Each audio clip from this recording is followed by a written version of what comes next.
नमस्कार. जय श्रीराम. कारण अनेकांनी मला जय श्रीराम म्हणायला सांगितलंय, नुसतं नमस्कार म्हणू नका असं म्हटलंय.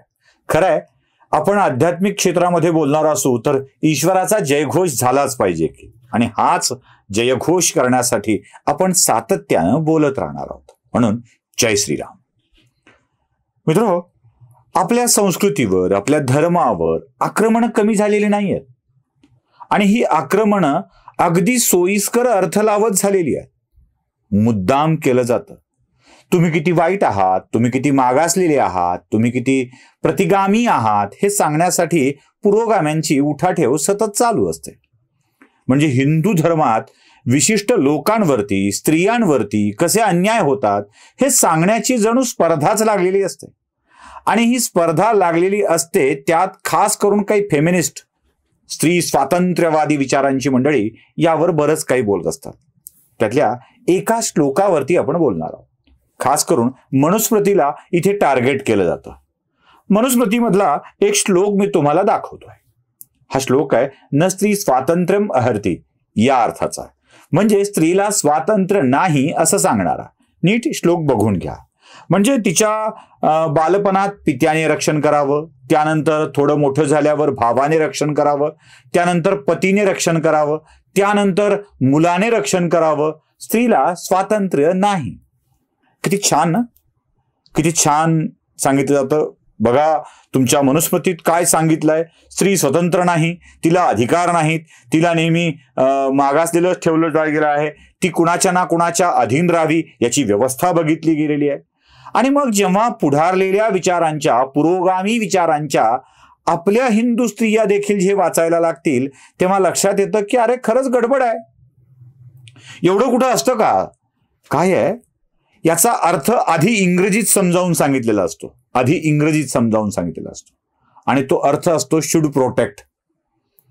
म्हणजे वाचवलं पाहिजे, सांभाळलं पाहिजे, लक्ष दिलं पाहिजे, कंट्रोल ठेवला पाहिजे अशा अर्थाने.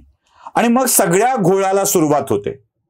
मुळात ती भाषा जर संस्कृत आहे तर त्या संस्कृत मधल्याच अर्थांना तपासलं पाहिजे. बरं, मनुस्मृतीमध्ये केवळ या एका श्लोकामध्येच असं सांगितलं गेलंय असं अजिबात नाहीये. हे मनुस्मृतीतल्या 5व्या अध्यायात देखील सांगितलं गेलेलं आहे. 5व्या अध्यायातला 148वा श्लोक मी तुम्हाला आता दाखवतोय. याच्यामध्येही स्त्रियांच्या सुरक्षेसंबंधीची काळजी घेण्याबाबत मनुस्मृती बोलतेय. आता बघा, 2 श्लोकांचा संदर्भ एक तर लोक देत नाहीत. पहिला देतात न स्त्री स्वातंत्र्य महर्ती, त्याचाच देतात फक्त. पिता रक्षति कौमार्या, भ्राता रक्षत्री काय, ते त्याचाच सगळं देत असतात. मी दुसरा श्लोक पण दाखवतोय 5व्या अध्यायातला 148वा श्लोक. आता बघा, इथे पक्क दिसतंय की स्त्रीला स्वातंत्र्य नाही, तिच्यावरती कोणाचा ना कोणाचा कंट्रोल असतो. आणि जेव्हा हे सगळं आम्ही वाचत असतो, बघत असतो, समजून घेत असतो तेव्हा लक्षात असं येतं की स्त्रियांना स्वातंत्र्य नाही असंच म्हणून सांगतो आहे. खरंच आहे का हे?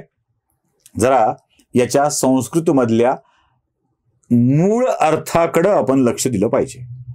बरं, नारद स्मृतीमध्ये तर यापेक्षा काही वेगळंच सांगितलंय. नारद स्मृतीतला तो श्लोक तुम्हाला मी दाखवतोय, जरा ठळकपणे वाचून घ्या. या नारद स्मृतीच्या श्लोकामध्ये नारद मुनी असं सांगतात की स्त्रीचं रक्षण करण्याची जबाबदारी ना पित्याची, ना भावाची, ना पतीची, ना मुलांची, ती जबाबदारी राजाची.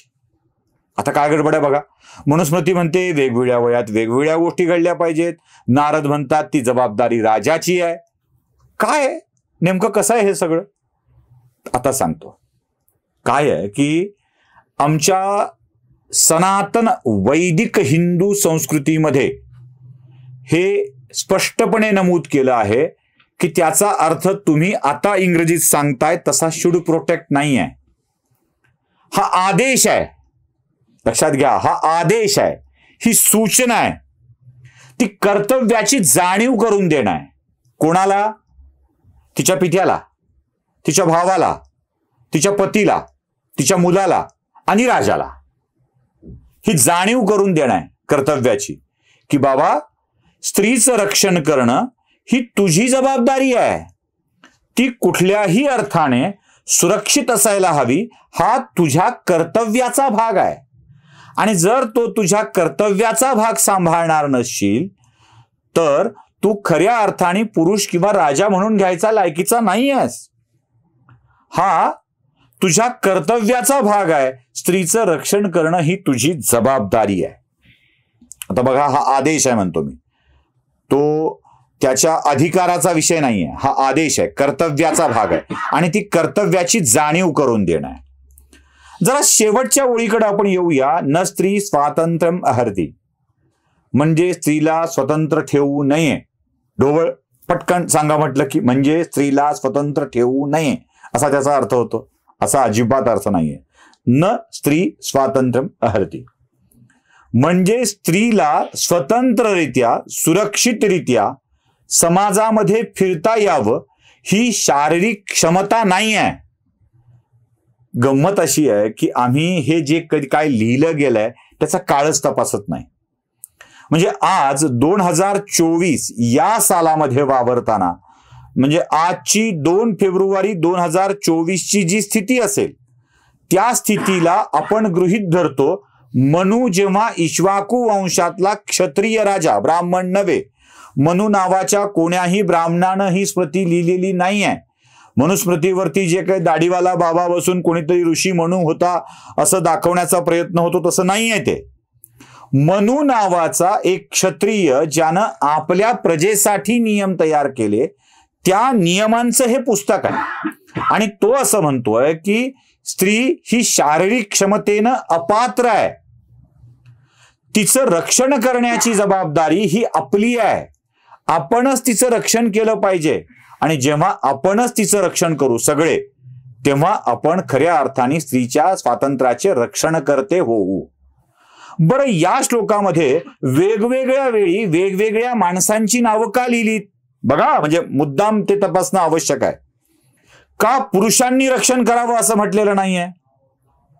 नारद तर ती जबाबदारी राजावर देऊन टाकतात. म्हणजे राजा कोणताही असो, राजा पुन्हा राजपुत्र राजा होईल, मग पुन्हा त्याचा मुलगा राजा होईल आणि मग तो पुन्हा चालायला लागेल. नारद ती जबाबदारी त्याच्यावर देऊन टाकतात, राजावरती, राजा कोणताही असो. पण मनुस्मृतीमध्ये जे सांगितलंय 5व्या अध्यायात आणि या श्लोकामध्ये, त्याच्यात तुम्हाला स्पष्टपणे दिसतं की पिता तिच्या कौमार्याचं रक्षण करेल, कुमार वयात असताना तिचं रक्षण करेल.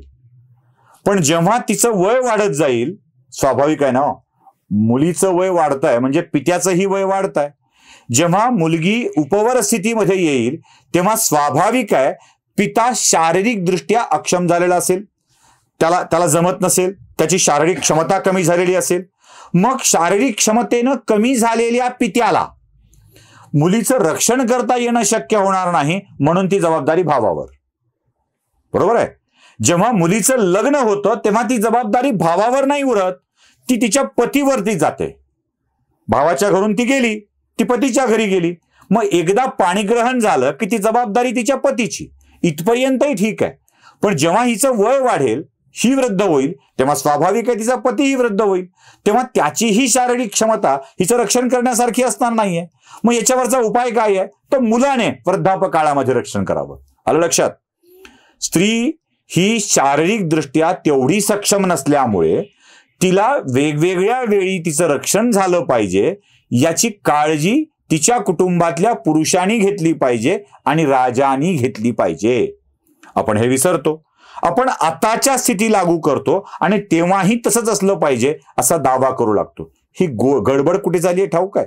ही गडबड झाली आहे ब्रिटिशांनी केलेल्या भाषांतराची. संस्कृतचं भाषांतर इंग्रजीमध्ये ब्रिटिशांनी हवं तसं केलं, समजलं तसं केलं. जसं ब्रिटिशांनी शिव या मुंबईच्या आजूबाजूच्या गावाला, मुंबईच्या शिवेवरती असलेल्या गावाचा शिव शिव शिव असा उल्लेख सायन सायन सायन असा केला आणि आपण शिवला सायन म्हणू लागलो. वांद्रे या गावाचा उल्लेख ब्रिटिशांनी बांद्रा बांद्रा करत करत बँड्रा करून टाकलं आणि आपण बँड्रा म्हणू लागलो. भायखळा या गावाचा उल्लेख बायकुला असा करून टाकला आणि आपणही बायकुला म्हणू लागलो. तसं ब्रिटिशांना जमेल तशा पद्धतीने त्याचे अर्थ काढून घेतला, जमेल तसे उच्चार केले आणि आपल्याला समजावून सांगितलं आणि आपण मूर्खासारखे त्याला फॉलो करू लागलो. मुळात आमच्या संस्कृतीत स्त्रियांना असं कमी करण्याचं, कमी समजण्याचं अथवा तिचा अवमान करण्याचं एकदाही नव्हतं आणि ते तसं नाहीच हे स्पष्टपणे समजावं यासाठीच हा विषय तुमच्या समोर मांडला आहे. आवडला असेल लाईक करा, शेअर करा, सबस्क्राईब करा. धन्यवाद.